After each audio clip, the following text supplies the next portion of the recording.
Hi everyone, this week's diecast review is of the Bentley Mulsanne and the Maybach S600. Let's start with the Maybach. This is by GT Spirit. This of course is sealed resin, which means no opening parts. This is a pretty heavy boy. This is the second modern generation of Maybach. The first was more of a standalone, but it was still based on the Mercedes-Benz S-Class. For this second generation, which is only about 3, 4, maybe 5 years old now, the Maybach, they're not trying to fool anyone as much, where it's more clearly a Mercedes-Benz S-Class. Maybach is more of the ultimate trim line. I always like these gigantic forged wheels on the Maybachs. GT Spirit does a good job. This is made by a variety of people. You can get it in diecast by a company called Almost Real. I don't have an Almost Real car yet. I can't comment on the quality, but it's also made by Auto Art. I would have liked the Auto Art. I like that they make the longer, like, Pullman version, which is kind of like a limo. I still might pick that up. The Auto Art retails for like $225-ish. This GT Spirit retails for probably about $169, $159. I got it on eBay for about $55-60, and at that price I'm obviously not mad at it. This is car number 245 out of 999. There are really no complaints with it. If you can see the interior, everything's very good.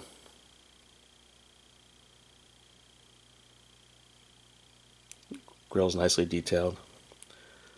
The lower grill, I think it's relatively open grill. That grill is closed, but I don't know, it might be closed on the real car. I'm not sure. So again, pretty happy with it. Wish it was an Auto Art, but under $60, I think it's totally worth it. The Bentley Mulsanne is by Minichamps. This is much older tooling. Surprisingly, it's not heavier than the resin car. So of course everything opens. Look at all the detail underneath the trunk lid. You've got scale struts instead of just big dog legs.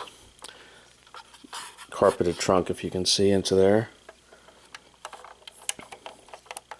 Paintwork is decent. It came with a couple flaws. There's kind of a paint nub right there above. I know the lower one is a parking indicator, parking sensor, but that's not supposed to be there. Grill work is nice. Came with another flaw where if you look underneath it, there's like a white glue repair, which this was brand new in the box from a retailer called Diecast, which is the American division of Little Bolide, which is a French diecast store. So it was new in the box, so I don't know if this was done at the factory, but I pointed this out in an email. The car was already on sale. It retails for like $200-ish, and I got it for I think $60, $70, $80 on sale around Christmas, something like that. And I pointed out these big flaws, that glue repair, and they couldn't get me another one, so they gave me 50% off, and that was after I had gotten another discount for some kind of a club affiliation.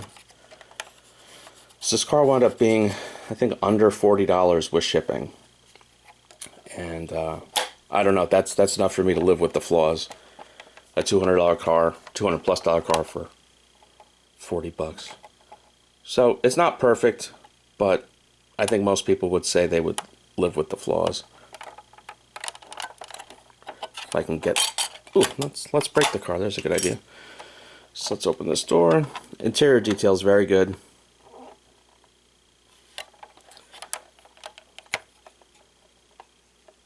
Nice carpeting again.